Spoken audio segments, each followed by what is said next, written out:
भारत सरकार से एक बहुत बड़ी गलती हो गई। अब दिल्ली में जो बम विस्फोट हुआ, इस्लाम को समझते हैं किसी दूसरे को मारना। पहला स्टेप चाइना ने लिया कि जितनी मस्जिदें हैं, चाइना कहता है अगर आप खुले में टोपी पहन के घूमते हैं, जो मुस्लिम पहनते हैं, नहीं घूम सकते। वंदे मातरम में कुछ 1% लोग जो मुस्लिम है उनका मानना है कि ये कुरान के खिलाफ है, क्योंकि इसमें एक वर्ड है वंदे मातरम।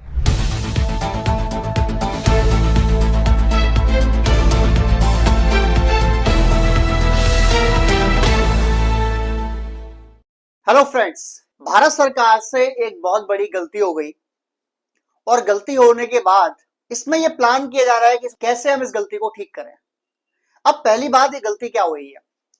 भारत सरकार जो मोदी जी चला रहे हैं, जो मोदी गवर्नमेंट है, इससे एक चूक हुई है और वो चूक ये हुई है कि इन्होंने आतंकवादियों को पाकिस्तान के बाहर से आने वाले तो समझा, पाकिस्तान फैला रही तो पता है इनको, लेकिन यहां भारत में भी जो जिहादी मानसिकता है, जो पाकिस्तानियत है, उसको कैसे टैकल करें, इस पर उन्होंने चूक कर दी। पहली बात मैं शुरू चाहता हूं करना, एक दौर वो भी था जब हम देखते थे बसों में लिखा हुआ कि अपने सीट पर बैठने से पहले वहां कोई आवारा या ऐसा कोई बैग, ऐसा कोई वस्तु तो नहीं है जिसका कोई मालिक नहीं है। क्या वो रखी हुई है या रखा हुआ है?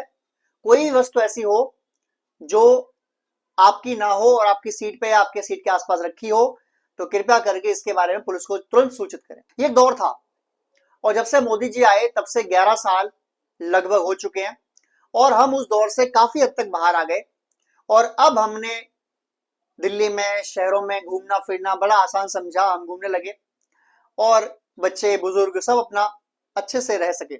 लेकिन प्रॉब्लम क्या है? अब दिल्ली में जो बम विस्फोट हुआ, जिसमें जिहादी डॉक्टर उमर और उसकी जिहादन शाहीन डॉक्टर मुजम्मिल और उसके अड़ोसी पड़ोसी डॉक्टर्स, जितने भी ये जिहादी मानसिकता वाले डॉक्टर्स हैं, ये व्हाइट कॉलर लोग निकल के सामने आए, जिससे ये मालूम चला कि अगर हम पाकिस्तान के जो आतंकवादी अंदर घुस रहे हैं उनको रोक भी रहे हैं, तब भी वो 1% पाकिस्तानी सोच को अंदर तक पहुंचा पा रहे हैं। और वो जो सोच यहां पर आ रही है, वो सोच हमारे पढ़े लिखे युवाओं में, जो मुस्लिम युवा है, उनको कहीं ना कहीं कुछ परसेंट, चाहे वो 1% है चाहे वो आधा परसेंट है, उसको कन्विंस कर ले रही है। इतना कन्विंस कर ले रही है कि एक डॉक्टर जिसने शपथ ली होती है कि मैं हमेशा इंसान की जान बचाऊंगा, मैं हमेशा अपने मरीज का ख्याल रखूंगा, वो डॉक्टर बम विस्फोट से लदी हुई गाड़ी लेके चढ़ दौड़ता है और लाल किले जैसे दिल्ली के दिल में भरे हुए लोगों के साथ विस्फोट कर देता है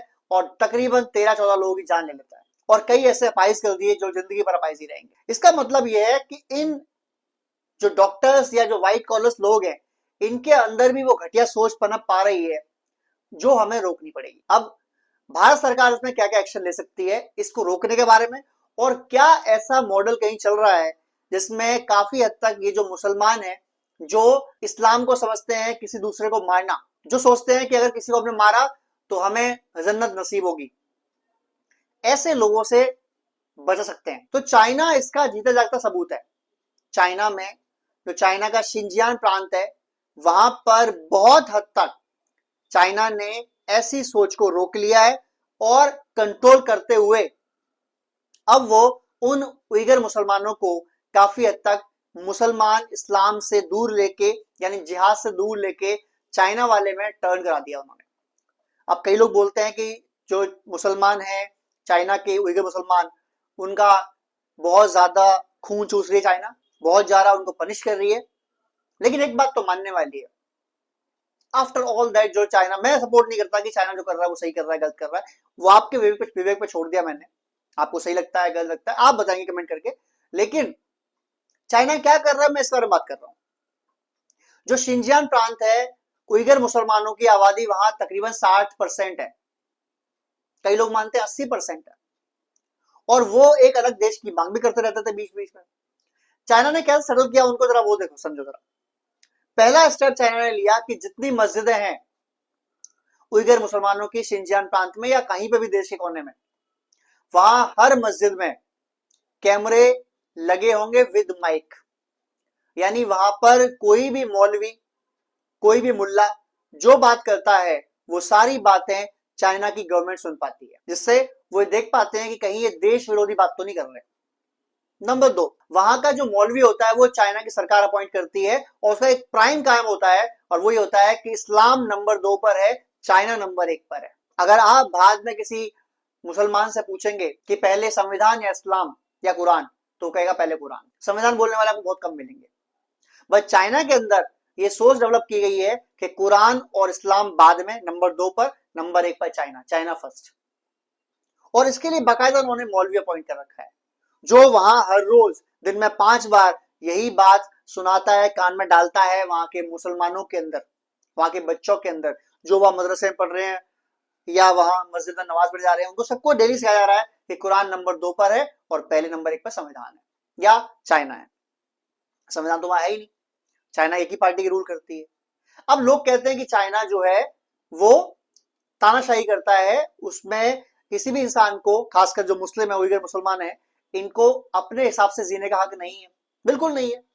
चाइना खुला कहता है, चाइना कहता है कि अगर आप दाढ़ी बढ़ाते हैं तो बढ़ा नहीं सकते।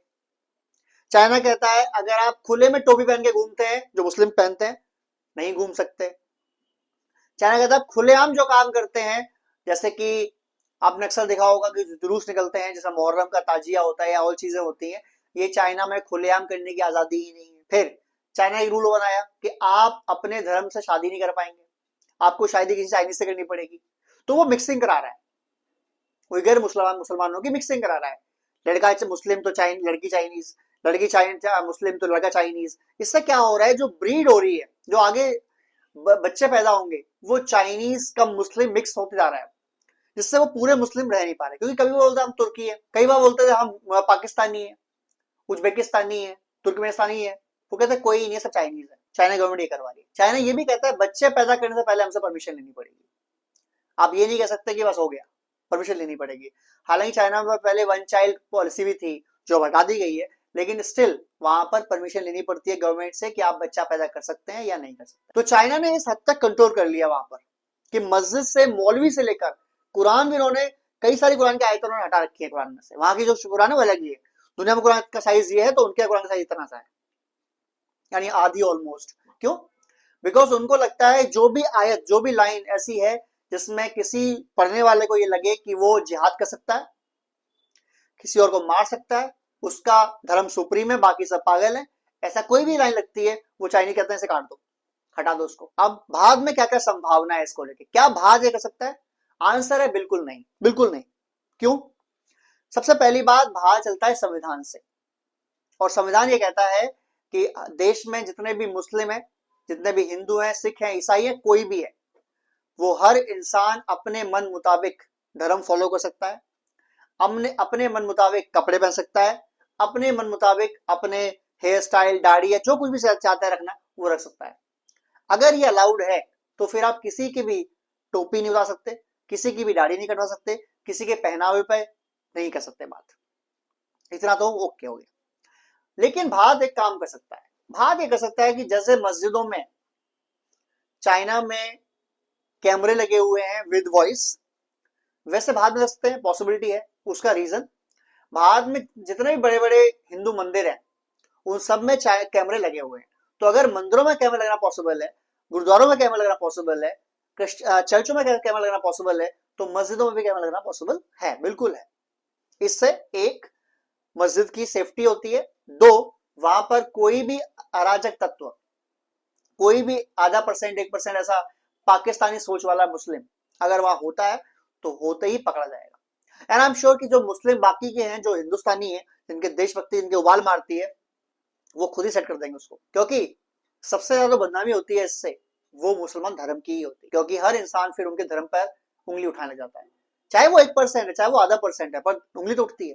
और जो नॉर्मल मुसलमान है, जो बेचारा मेहनत करता है, जो बेचारा देशभक्ति की भावना रखता है दिल में, जो बेचारा मेहनत करता है अपने बीवी बच्चे पालने के लिए, अपनी कौम को आगे बढ़ाने के लिए, अपने खुद को आगे बढ़ाने के लिए, वो इससे बड़ा परेशान है। क्योंकि फिर उनको लोग नजरों से देखते हैं शक की। अब जब से ये डॉक्टर उमर ने काम किया है, जब से doctor Muzammil, doctor Tariq, doctor ये शाहीन, ये सब पकड़े गए हैं, जितने मुस्लिम डॉक्टर्स हैं, अब वहां जाने से काफी लोग बच रहे हैं, काफी लोग वहां जाना पसंद नहीं कर रहे।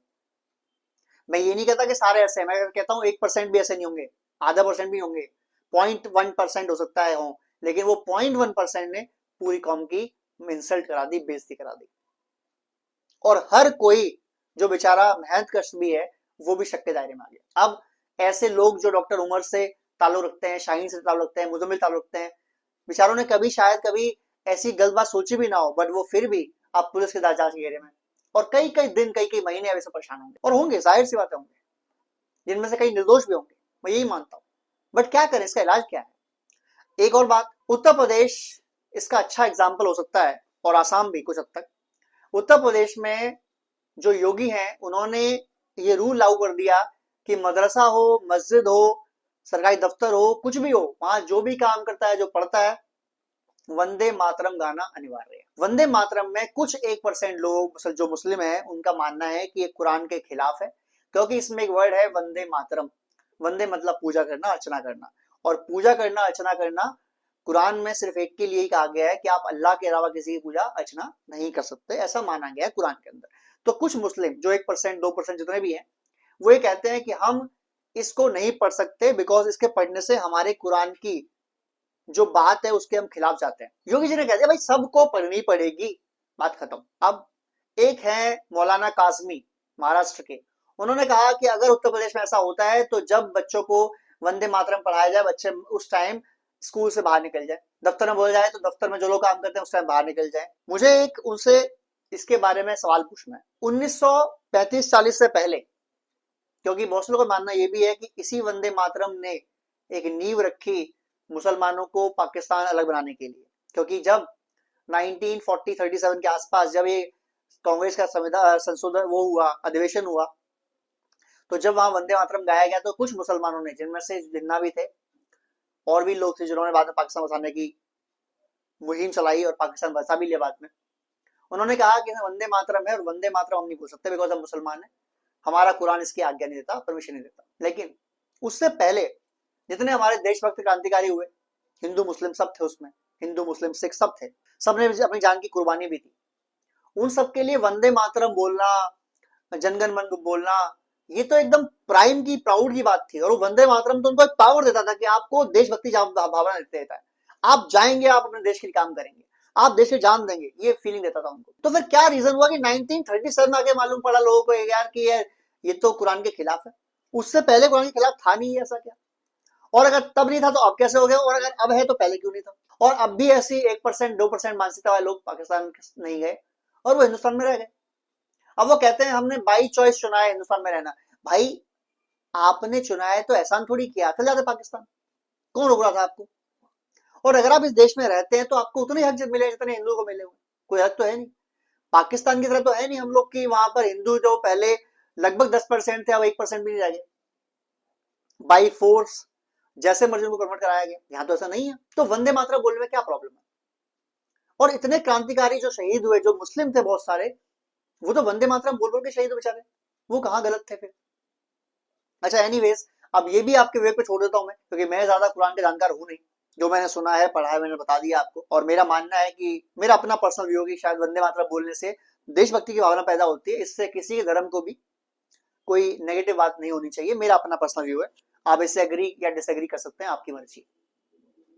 अब मोदी योगी जी ने तो ऑर्डर दे दिया भाई, अब आपको मनपसंद हो या ना हो, उत्तर प्रदेश में तो यही करना पड़ेगा। क्या भारत मौलवी अपॉइंट कर सकता है अगर, क्योंकि आपको पता नहीं होगा शायद, मस्जिदें जो भारत सरकार द्वारा एक्सेप्टेड है, यानी कि उनके अंदर पंजीकृत है, वहां पर जितने मौलवी हैं उनको भारत सरकार तनख्वाह देती है, एक अमाउंट देती है।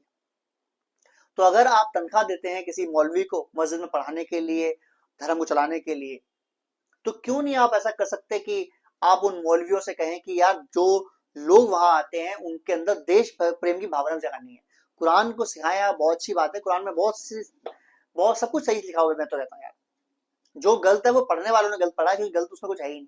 मैंने कल भी वीडियो बताया था कि कुरान ये कहता है कि आप मजलूमों की आप मदद करें, आप गरीबों की मदद करें। तो ऐसा जो धर्म पढ़ाता है कि गरीब मजलूमों की मदद करें, वो ये नहीं कह सकता कि आप किसी निर्दोष को मार दो, बिना मतलब के मार दो, ये नहीं कह सकता। मैं नहीं मानता, मुझे भले ही पूरा ज्ञान नहीं, पर मैं फिर भी कह सकता हूँ कि कुरान के अंदर ये लाइन नहीं लिखी होंगी कि आप किसी इंसान को जो निर्दोष है उसकी जान ले लो आप, और कुरान उसके सपोर्ट करता है, ऐसा बिल्कुल भी नहीं सकता, पॉसिबल ही नहीं है। लेकिन जो आधा परसेंट 1% लोग जैसे पढ़ के समझ रहे हैं उल्टा, उनको सही सिखाया जाए, ये एक मौलवी काम ही तो होगा, और कौन करेगा इसको? क्योंकि मौलवी जो टीचर है वहां सिखा रहा है, अगर वो सही चीज सिखाएगा, वो बिल्कुल प्रॉपर चीजें इनके माइंड से दूर करेगा कि क्या है क्या नहीं है। क्योंकि आपको पता होगा कि डॉक्टर उमर के साथ साथ एक मौलवी पकड़ा गया है जो जेल है, यानी उस मौलवी की भी गलती है। तो ऐसे और मौलवी ना हो, इसका मतलब अगर सिखाने वाले का सिखा रहा है तो लोग बस सीखेंगे। तो ऐसे कई मौलवी हो सकते हैं, उनको पकड़ा जाए, और जो सही सिखा रहा है बेचारा उसको सपोर्ट किया जाए, ताकि देशभक्ति की भावना हर मुस्लिम के अंदर भी उतनी आए जितनी बाकी मुस्लिम्स के अंदर। यानी वो 1% जो लोग छूटे हुए हैं जिनके अंदर पाकिस्तानिया जिहादीपन उबलता जा रहा है, उसको रोका जाए और इस मानसिकता को ठीक किया जाए। जैसे चाइना कहता है धर्म आपकी घर की आपकी पर्सनल इशू है और वो नंबर 2 पर आएगा, नंबर 1 पर हमेशा चाइना आएगा। भारत ऐसा क्यों नहीं कर सकता? भारत ऐसा क्यों नहीं कर सकता? जरूर कर सकता है। देखते हैं आने वाले टाइम में क्या भारत सरकार इस पे कोई सही चीज करती है, कोई स्टेप उठाती है, क्या उत्तर प्रदेश के अंदर ये चीज कामयाब हो पाती है। लेट्स सी एंड सी क्या रिजल्ट आते हैं। भगवान करे वैसे बम विस्फोट दोबारा ना हो जिसमें किसी हिंदू मुस्लिम सिख ईसाई की जान जाए, निर्दोष की जान जाए। वीडियो अच्छा लगा तो प्लीज लाइक करें, शेयर करें, सब्सक्राइब करें, कमेंट करें। जय हिंद, जय भारत।